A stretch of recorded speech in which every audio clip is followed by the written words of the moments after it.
No, it's too risky.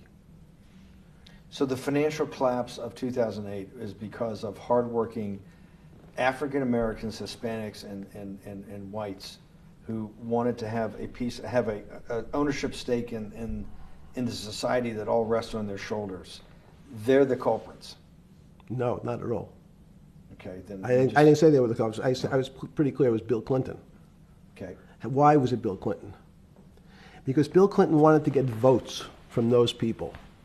And he sold them the idea that instead of renting in a house, and historically the values of houses have gone up, and he said, you guys in these local communities who haven't been able to afford a house before, I'm going to show you a way. I'm going to give you a way because I'm sure I'll get your vote that you can own a house because I want your vote.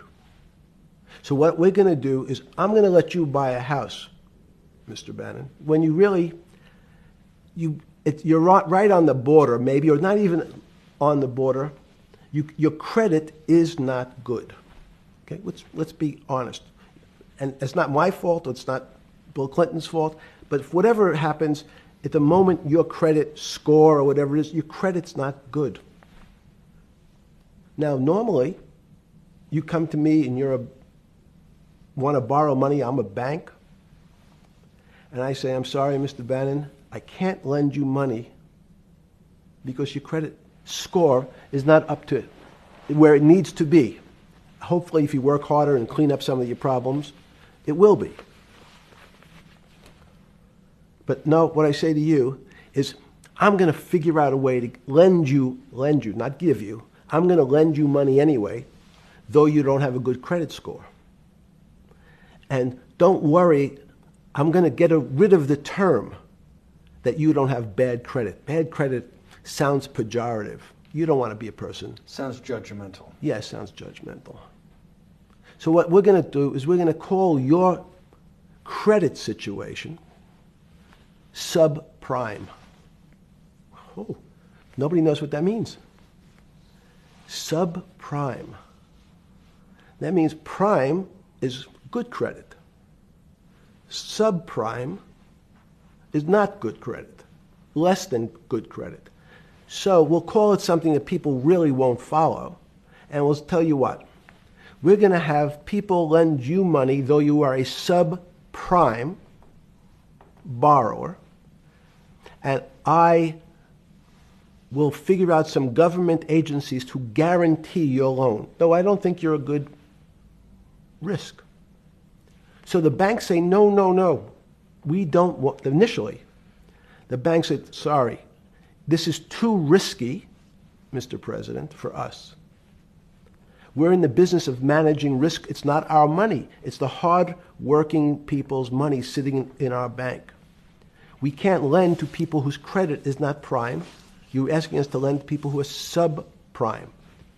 And he says, here's the key, if you don't, Mr. Bannon, I'm going to make sure the Justice Department charges you with discriminatory lending because you refuse to lend to my subprimers.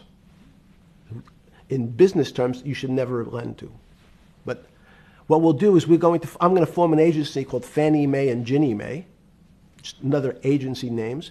They'll guarantee your loan. So don't worry. Don't worry. You don't have to pay it back anymore.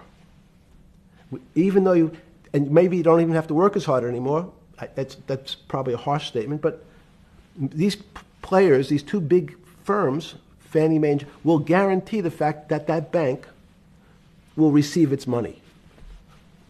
Now, the bank says, wow, best deal in history. I refused to lend to Mr. Bannon, but now he has the big brother, his Uncle Sam. He went to his Uncle Sam, and Uncle Sam says, I'm guaranteeing it.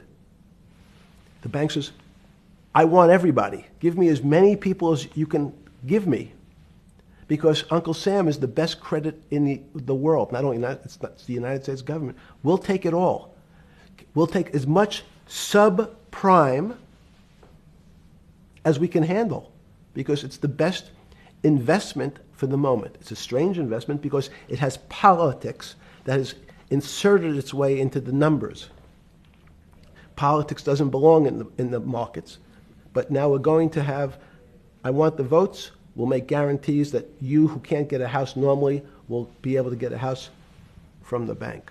The bank says, this is the best deal in history. We will package 100, 300, 1,000 of you subprimers, and we'll sell it off to somebody else. And the whole system becomes mired in subprime mortgages. That's becomes the issue. What do you mean mired?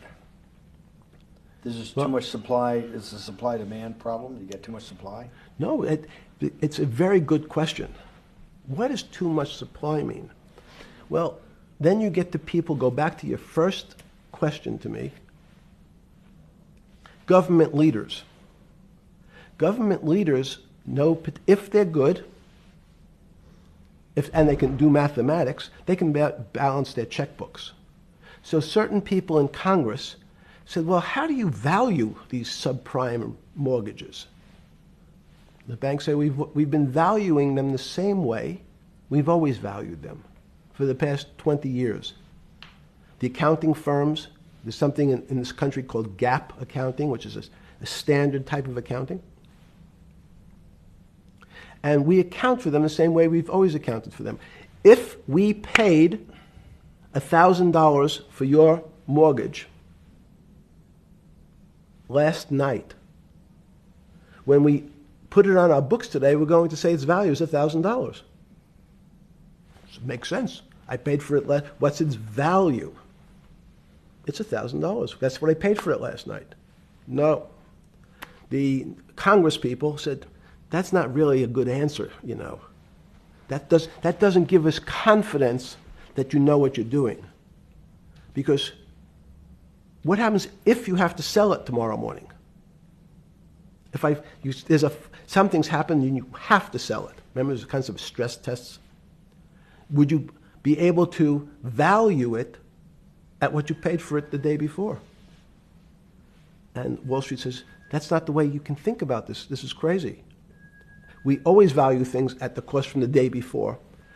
And they changed the accounting method, in essence, to say not what it was worth yesterday, but if I have to sell, what would it be worth? That's impossible. So what happens is every bank now has to value something they bought yesterday at lower than they paid. Never before in 20 years did they have to do this. So something they bought at 1,000, on their books was 1,000, is now 990. That starts to, you asked the question about what did I start to think about. Something's 1,000 and 990, this person now has to value it at 980. When did you first start to get nervous, understanding Bill Clinton in all this? Did you change glasses? Yes. Okay. I changed shirt. I saw that black. Are you okay with the? Yeah, great. I think we're gonna have all kinds of changes. I'm experimenting. Yeah. Okay. When did you get a feeling? Did you ever anticipate before it happened something like 2008 could happen? No. How could that be? Because it's the word I can beat it to death. Is that it's very much like would I anticipate I'll have a heart attack tomorrow? Unlikely. Was 2008 a heart attack or a stroke? Debilitating. It's a better. It was both. But why was it both? Because in fact, as I said, the blood was getting dried up in the system, and the head, which is sort of the central bank, wasn't working. So to some extent, it was a combination. It was just a crisis. Did you see that building up over time? It's always been lurking in the background. I mean, if you have an older parent, would you say it's possible? Did you anticipate him having a heart attack today? No, you hope things are going to go better and maybe they'll fix it up.